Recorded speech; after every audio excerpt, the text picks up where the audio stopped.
Hello everyone, welcome to my YouTube channel. मैं अंकिता और आज मैं आपको पढ़ाऊंगी एंडोप्लाज्मिक रेटिकुलम।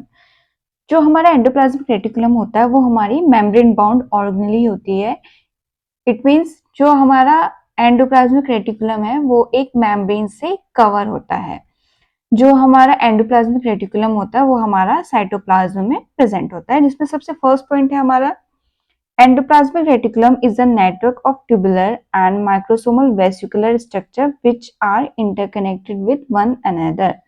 जो हमारा एंडोप्लाज्मिक रेटिकुलम होता है फॉर्म होता है हमारा एक network of tubular and vesicular structure से, जो कि एक दूसरे के साथ इंटरकनेक्टेड होते हैं। ये हमारा डायग्राम है एंडोप्लाज्मिक रेटिकुलम का, जिसमें आपको सबसे फर्स्ट दिख रहा होगा हमारा न्यूक्लियस। तो न्यूक्लियस में यहाँ पे दो मेम्ब्रेन प्रेजेंट है, ये रही इसकी इनर मेम्ब्रेन और ये रही इसकी आउटर मेम्ब्रेन।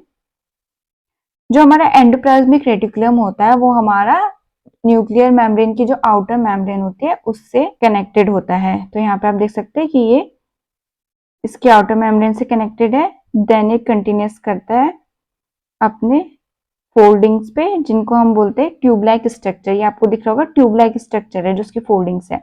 जो उसकी फोल्डिंग्स है इसको हम बोलते हैं सिस्टर्न है। यहाँ पे ये जो फोल्डिंग्स दिख रही है आपको, इसको हम बोलते हैं सिस्टर्न है। और फिर यहाँ पे जो स्पेस आपको दिख रहा है, ये स्पेस, इसको हम बोलते हैं सिस्टर्नल स्पेस और lumen. It is covered by a limiting membrane which is formed by proteins and bilayer lipid। जो हमारी एंडोप्लाज्मिक रेटिकुलम की मेम्ब्रेन होती है वो फॉर्म होती है हमारे प्रोटीन से एंड बाइलेयर लिपिड से। The lumen of endoplasmic reticulum contains a fluid medium called endoplasmic matrix. तो ऐसे हमारा इसका क्या था, फोल्डिंग्स थी जिसे हम सिस्टर्न बोलते हैं। इसके अंदर ये हमारा स्पेस प्रेजेंट है जिसे हम ल्यूमेन बोलते हैं या फिर सिस्टर्नल स्पेस बोलते हैं।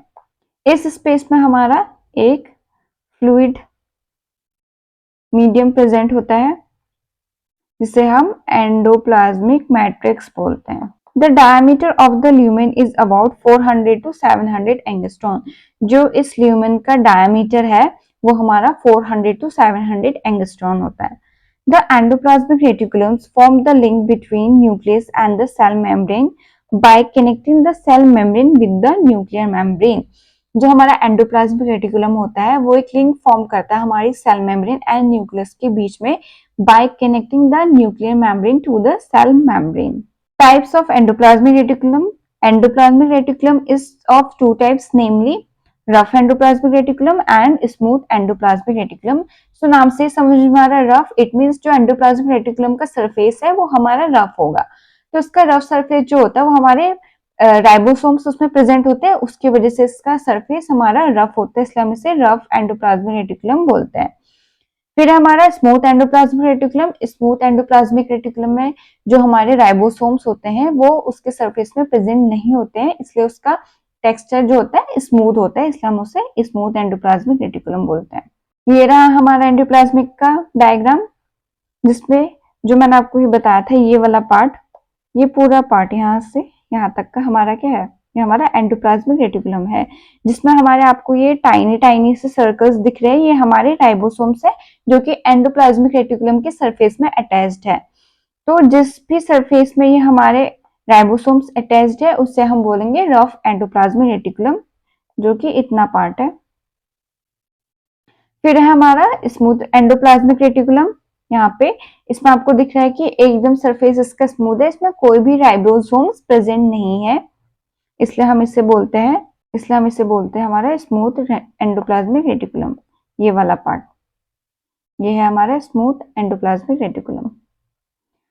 Both the types are interconnected and continuous with one another. दोनों के दोनों जो हमारे स्मूथ और रफ एंडोप्लाज्मिक रेटिकुलम है वो एक दूसरे के साथ इंटरकनेक्टेड होते हैं। Depending upon the activities of the cell, the rough endoplasmic reticulum change to the smooth endoplasmic reticulum and vice versa. तो सेल के अकॉर्डिंग, सेल के रिक्वायरमेंट के अकॉर्डिंग जो हमारा स्मूथ एंडोप्लाज्मिक रेटिकुलम होता है वो हमारा रफ एंडोप्लाज्मिक रेटिकुलम में चेंज हो जाता है, और ऐसे ही सेम जब सेल को रिक्वायरमेंट होगी तो हमारा जो रफ एंडोप्लाज्मिक रेटिकुलम होगा वो हमारा स्मूथ में चेंज हो जाएगा। वीडियो यहीं पे एंड होता है। नेक्स्ट वीडियो में हम इसमें रफ एंडोप्लाज्मिक रेटिकुलम डिटेल में पढ़ेंगे। वीडियो को like, subscribe, share and also hit the bell icon. Thank you.